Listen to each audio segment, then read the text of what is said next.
우리 하나님 말씀 보겠습니다. 신약성경 마태복음 1장입니다.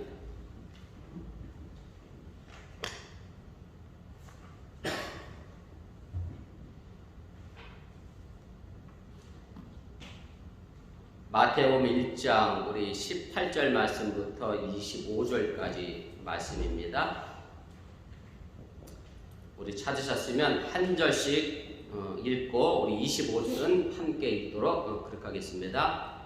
예수 그리스도의 나심은 이러하니라. 그의 어머니 마리아가 요셉과 약혼하고 동거하기 전에 성녀로 잉태된 것이 나타났더니 그의 남편 요셉은 의로운 사람이라 그를 드러내지 아니하고 가만히 끊고자 하였다. 이 일을 생각할 때 주의 사자가 현명하여 이르되 다윗의 자손 요셉아 내 아내 마리아 데려오기를 무서워하지 말라. 그에게 잉태된 자는 성령으로 된 것이라. 아들을 낳으리니 이름을 예수라 하라.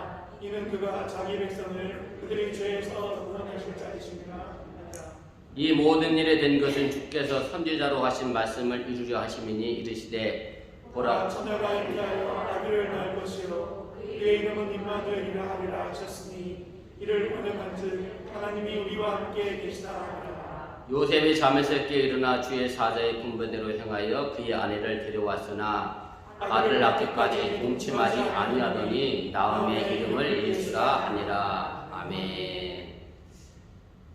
오늘은 우리의 구세주이신 예수님이 태어나신 날을 축하하는 그런 성탄절입니다. 예수님의 성탄과 더불어서 항상 생각되어지는 인물이 있는데 그것은 바로 마리아입니다.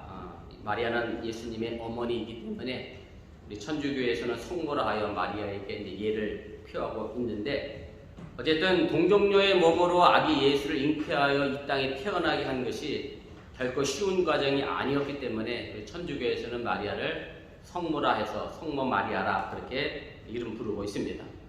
그리고 이 마리아는 이제 가나 혼인잔치에서도 보여줬던 것처럼 예수님과 함께 언제나 동행하셔서 또 가나 혼인잔치에 물로 포도주를 만드는 역사를 이루는 중요한 인물로 등장을 하게 되고요.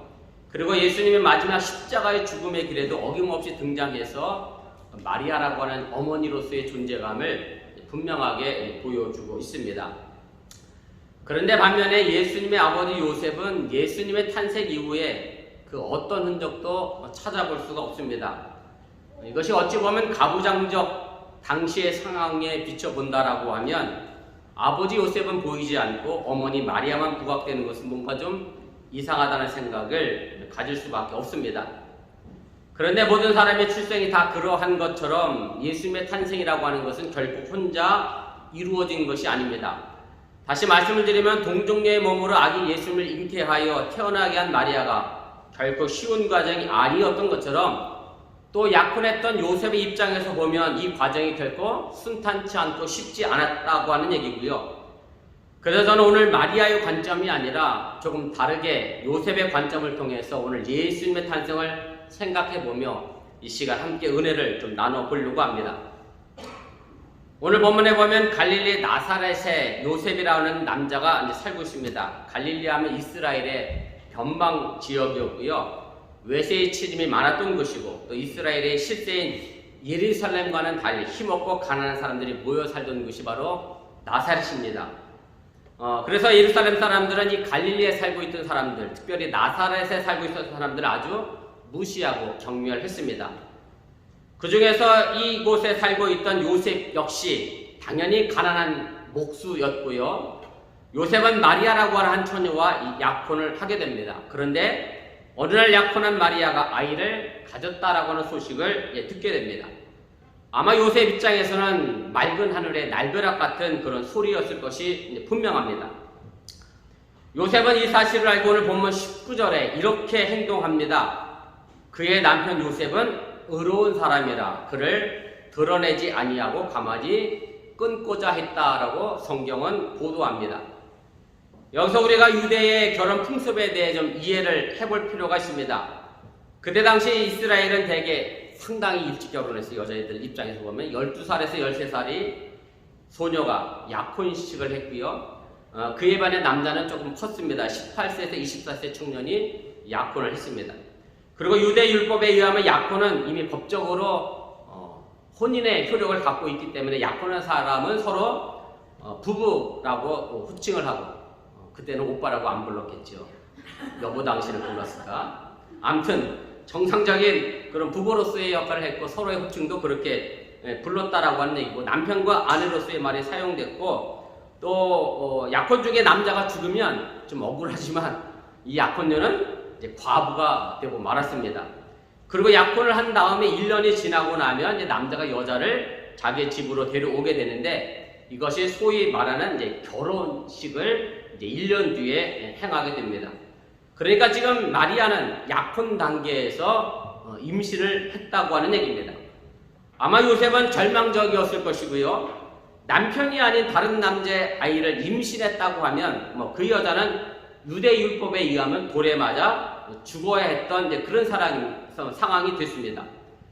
그래서 요셉은 마리아와 약혼을 없던 것으로 이제 하려고 했고요. 공개적으로 모욕을 주고 공경에 빠뜨리지 않고 조용하게 이제 이혼 증서를 써줌으로 해서 가능한 마리아를 임직케 했던 남자와 결혼할 수 있도록 이제 길을 열어주고자 오늘 본문 19절은 조용히 끊고자 했다라고 이야기를 하게 됩니다.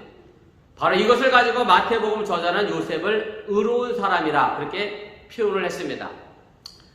여기서 우리는 요셉이 가지고 있는 의가 무엇인가를 좀 생각해 볼 필요가 있습니다. 우리가 일반적으로 의라고 말하면 이렇게 생각합니다. 잘못한 것에 대해서는 벌을 주고 심판하는 것이고요. 잘한 것에 대해서는 상을 주는 것이 이것이 의고 정의라고 생각합니다. 그런데 이런 측면에서 본다라고 하면 요셉은 결코 의로운 사람이 될 수가 없습니다. 왜냐하면 요셉은 마리아와 조용히 이혼해서 다른 남자에게 시집갈 수 있는 길을 열어주려고 한 것인데 이것은 유대계 율법에 의하면 잘못된 행동이었다라고 하는 얘기고 그렇기 때문에 요셉의 의가 말 그대로 잘못한 것에서 벌을 내리고 잘한 것에 상을 주는 의는 아니었다라는 것을 우리가 생각해 볼 필요가 있습니다. 요셉이 정말로 그 당시에 의대로 율법대로 마리아를 대했다라고 하면 마리아를 고소해서 재판을 받게 해야 하고 공개적으로 모욕을 주고 공경에 빠뜨려야 하는 것이고 심지어는 돌에 맞아 죽게 해야 하는 것이 요셉이 가지고 있는 의라고 하는 건데 이런 측면에서 보면 결코 요셉은 의로운 사람이 아니라 그렇게 말할 수 있다라고 하는 얘기입니다. 사실 이것은 하나님의 의도와 마찬가지입니다. 우리는 하나님의 일을 생각하면서 하나님은 잘못한 사람에게 벌을 주고 다른 사람에게 상을 주는 의를 생각하기가 쉽습니다. 물론 하나님의 의가 그런 측면도 없지 않아 있습니다. 하나님 무조건 잘못한 사람을 감싸는 분도 아니고 잘했다 해서 무조건 상을 주시는 분도 아니라고 하는 얘기입니다. 하나님의 의는요 심판과 더불어 언제나 사랑이 포함되어 있는 의임을 여러분들이 믿으시기를 바랍니다. 제가 강원도 영월에서 천목회하던 시절에 우리 큰 집사님이라는 분이 계셨어요. 큰 집사님이야. 왜 큰 집사님이냐면 영월은 전부 엄씨 집성촌입니다. 전부 엄씨야. 남편도 엄씨, 아내도 엄씨. 그래서 다 엄씨니까 작은 엄씨가 있고 큰 엄씨가 있어서 큰 엄집사님이 계셨는데 오늘날 겨울에 전때 와서 전도사님이요 제가 고백할 게 있어요 그러더니 어저께 밤에 막걸리 한 잔 먹고 이걸 했대. 그러다가 그 집에서 나오다가 눈 쌓여서 발이 미끄러져서 넘어져서 발목이 다쳤다는 거야. 하나님이 바로 자기가 잘못하니까 뭐를 줬다고 그랬겠어요. 벌을 내렸다고 그랬어요. 제가 그래서 그분께 그랬어요. 하나님이 그렇게 잘못할 때마다 벌을 주면 저도 벌써 죽었을 겁니다. 하나님은 잘못할 때마다 우리에게 그렇게 즉각적으로 벌을 내리시는 분은 아닙니다. 물론 그 벌을 오랫동안 참고 기다리시다가 결국 심판도 하시지만 하나님의 의라고 하는 것은 사실 정확히 얘기하면 예수님의 십자가가 하나님의 의입니다. 무슨 얘기냐면 사람이 죄를 지어 범죄하게 됐습니다. 그래서 죽을 수밖에 없게 됐습니다. 그래서 하나님은 사람을 심판하셔야 하는데 그렇다고 해서 내가 만든 귀한 백성을 심판하실 수 없어 예수님을 이 땅에 독생자로 보내주셨습니다. 그것이 성탄이죠. 예수님의 성탄은 바로 우리를 죄에서 구원하셔서 살려주시려고 하는 하나님의 사랑이 담겨져 있는 사건입니다. 그렇다고 하면 그럼 죄진 사람을 하나님이 그냥 내버려 두는 것이 그럼 과연 의겠느냐? 그래서 하나님은 예수님을 우리 대신 십자가에 돌아가시게 함으로 해서 하나님의 심판을 또한 이루시게 됩니다. 결국 예수님의 십자가는 하나님의 공의와 사랑을 동시에 보여주는 아주 중요한 사건임을 여러분들이 믿으시기를 바랍니다. 그래서 우리 기독교인의 의의는 항상 요셉처럼 이웃사랑의 의미로 해석되어져야 하고 그것을 지켜내는 의의가 우리에게 필요하다라고 하는 얘기고, 정죄하고 심판하고 판단하시되 감수하고 위로하고 용서하고 사랑을 베푸는 의를 여러분들이 또한 가질 수 있기를 주님의 이름으로 축원을 드립니다. 바로 이런 요셉의 의로운 구세주 예수님을 하나님의 뜻대로 키워낸 것이 아닌가, 그런 생각을 제가 해보게 됩니다. 이 일로 인해 요셉은 오랫동안 기도했다라고 이야기합니다. 마리아에게 쫓아가서 따지지 않았습니다. 기도 중에 내가 어떻게 행동해야 할까를 하나님께 묻고 아마 또 물었을 겁니다. 이런 기도 중에는 요셉에게 하나님은 그분의 문제를 단번에 해결해 주시게 됩니다. 마리아가 임신한 것은 불륜의 문제가 아니라 성령으로 잉태된 것임을 분명하게 밝혀주게 됩니다. 많은 사람들이 이 부분에서 이것이 과연 가능한가를 묻고 따집니다. 그리고 여러 가지 해석을 내놓게 됩니다. 그런데 이 모든 해석들은 또 다른 문제를 만들어내므로 해서 온전하게 동정녀 탄생의 문제를 이성적으로 과학적으로 해결하지를 못했습니다. 우리가 이 부분에서 예수님의 탄생을 이성적으로 과학적으로 해석하는 것이 중요한 것이 아니라 마리아가 하나님의 능력으로 성령을 통해서 예수님을 낳았다는 것이 신앙적인 진리임을 믿는 것임을 여러분들이 깨달으시길 바랍니다. 사실 이 문제는 창세기 1장 1절에서 이미 해결된 문제입니다. 무슨 말씀인가 하면 성경의 시작 창세기 1장 1절은 이렇게 시작합니다. 태초에 하나님이 천지를 창조하시느니라. 사실 이 말씀이 해결되지 않으면 창세기 1장 2절을 읽을 수가 없습니다. 3절도 못 읽습니다. 계속 이어지는 모든 성경을 읽어낼 방법이 없습니다. 1장 1절이 믿어지고 받아들여져야 요한계시록까지 성경을 진도시켜 나갈 수 있다라고 하는 얘기입니다.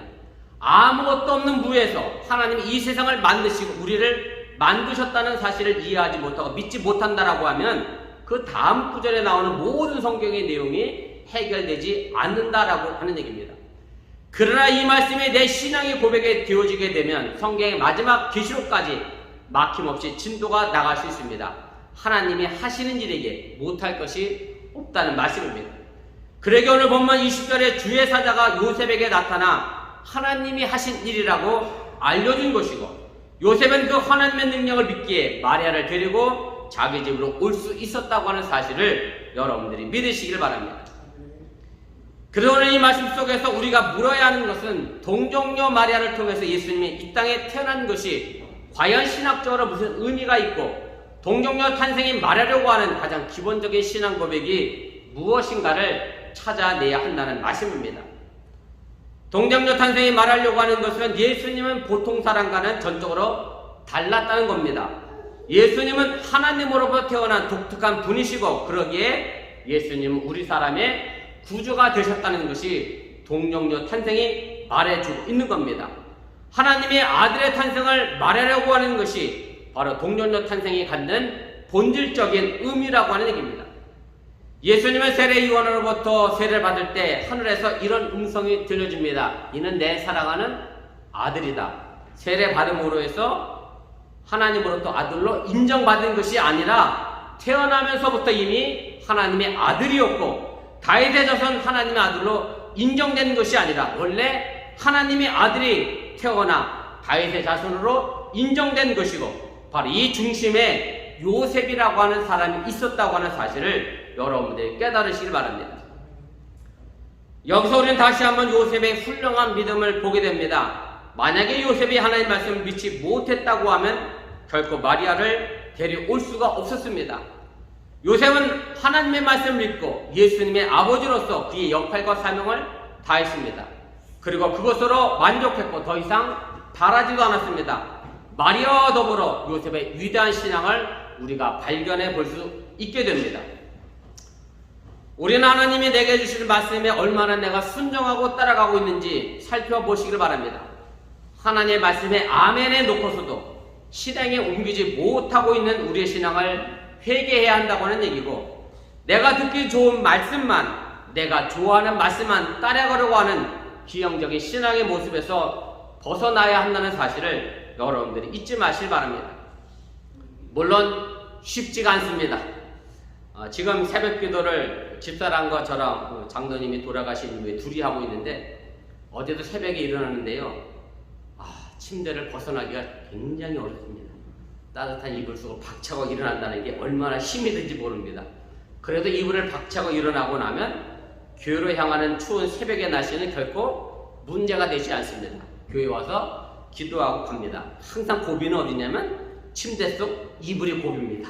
그것만 박차고 일어나면 그 다음은 쉽게 넘어가게 되어 있습니다. 사실 우리에게 다가오는 고비 같은 말씀이 많이 있습니다. 그리고 우리에게 다가오는 신앙의 고비도 있습니다. 그런데 그것을 넘어서야 합니다. 그러면 우리의 믿음의 성장이 자라나게 되고 더 이상 고비의 문제가 내게 고비가 되지 않는다고 하는 사실을 여러분들이 믿으시길 바랍니다.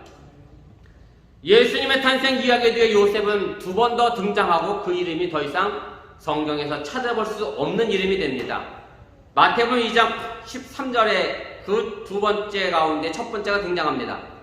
그들이 떠난 후에 주의 사자가 요셉에게 현명하여 이르되 헤롯이 아기를 찾아 죽이려 하니 일어나 아기와 그의 어머니를 데리고 애국으로 피하여 내가 네게 이르기까지 거기 있으라.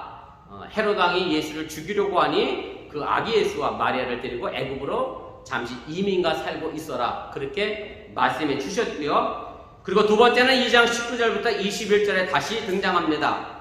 헤롯이 죽은 후에 주의 사자가 애굽에서 요셉에게 현명하여 이르되 일어나 아기와 그의 어머니를 데리고 이스라엘 땅으로 가라. 아기의 목숨을 찾던 자들이 죽었느니라 하시니 요셉이 일어나 아기와 그의 어머니를 데리고 이스라엘 땅으로 들어가니라.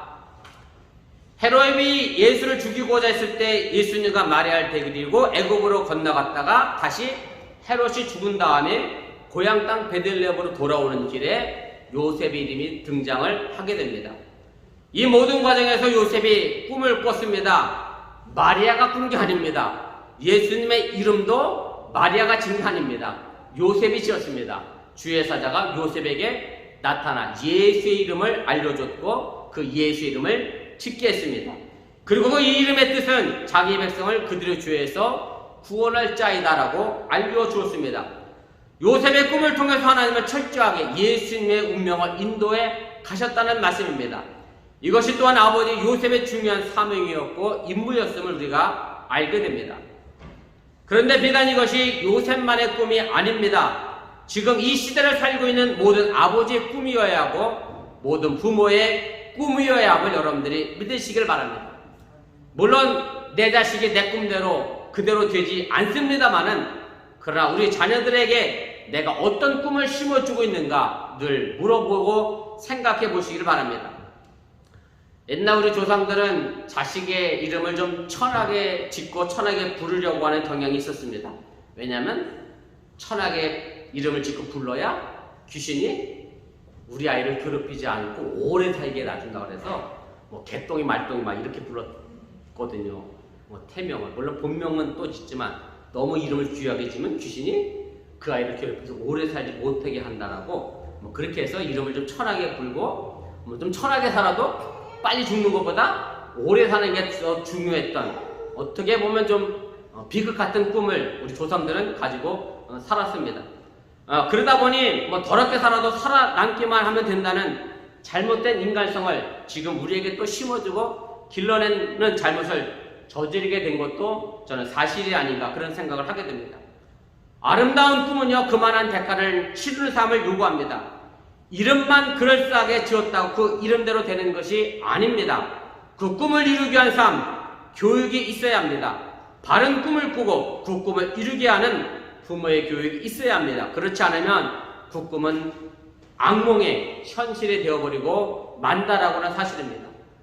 바로 이런 하나님의 꿈을 실현하기 위하여 요셉은 비록 보이지는 않지만 든든하게 아기 예수님을 지켜냈고 마리아를 지켜내는 위대한 신앙의 인물이었음을 우리는 새삼 깨닫게 됩니다. 우리는 자녀들에게 갖는 여러 가지 꿈이 있습니다. 물론 의사가 되고자 하는 꿈도 있고 재벌이 되고자 하는 꿈도 있고 세계 제일의 운동선수가 되기를 원하는 꿈도 있습니다. 여러분들의 자녀들을 향하여 바라고 있는 많은 꿈들이 있습니다. 그러나 그 꿈 자체가 중요한 것은 결코 아닙니다. 우리가 그리스도인이라고 하면 모두가 함께 꾸어야 될 꿈이 있습니다. 그것은 한 아버지 요셉이 꾸었던 꿈, 바로 아기 예수님을 우리의 구원자로 키워내는 그런 꿈을 우리가 가져야 한다라고 하는 얘기입니다. 여러분들의 자녀들이 이 땅에서 어떤 꿈을 가지고 어떻게 자라든지 간에 나 혼자 잘 먹고 잘 사는 꿈이 아니라 나를 통해서 그 누군가를 구원해내는 꿈, 사람들을 죄에서 병에서 삶의 고통에서 가난에서 구원해내 줄 수 있는 그런 꿈을 여러분들의 자녀들에게 언제나 심어줄 수 있기를 바라고, 또한 그 꿈을 지켜낼 수 있도록 든든한 후원자와 울타리가 되어줘야 한다고 하는 사실을 여러분들 잊지 마시기를 바랍니다. 제가 자주 드리는 말씀이지만 어떤 아이가 의사가 되고 싶어 했다고 칩시다. 그 의사는 자기 병을 고치려고 되는 사람은 결코 아닙니다. 남을 고치기 위해서 의사가 됩니다. 민재는 건축가가 되고 싶어 합니다. 자기 집을 짓고자 건축가 되는 사람은 없습니다. 항상 남을 위하여 건축가가 되는 겁니다. 물론 여러분들이 자동차 공장에서 일하고 계십니다만은 내가 내 차 타자고 여러분들이 일하는 건 아닙니다. 다른 사람을 타도록 만들어 가는 겁니다. 우리들의 신앙의 삶의 모습이 바로 다른 사람을 위한 삶을 살아가는 그런 꿈을 여러분들의 자녀를 통하여 키워나갈 수 있기를 바랍니다. 그래서 교회는 단지 구원받기 위해 나오는 게 아닌 곳입니다. 구원하기 위해 나오는 곳이 교회여야 합니다. 우리 어번교회가 세상을 구원한 많은 아기 예수를 자라게 하는 그런 교회가 되기를 바랍니다. 그래서 서로를 위로하고 격려하는 교회가 될 수 있기를 바랍니다. 오늘 이 성탄절 아침 구세주 아기 예수님을 든든하게 지켜낸 요셉의 믿음처럼 우리 어번교회의 아이들의 꿈을 지켜내고 응원하는 여러분들의 삶이 될 수 있기를 주님의 이름으로 간절히 축원을 드립니다.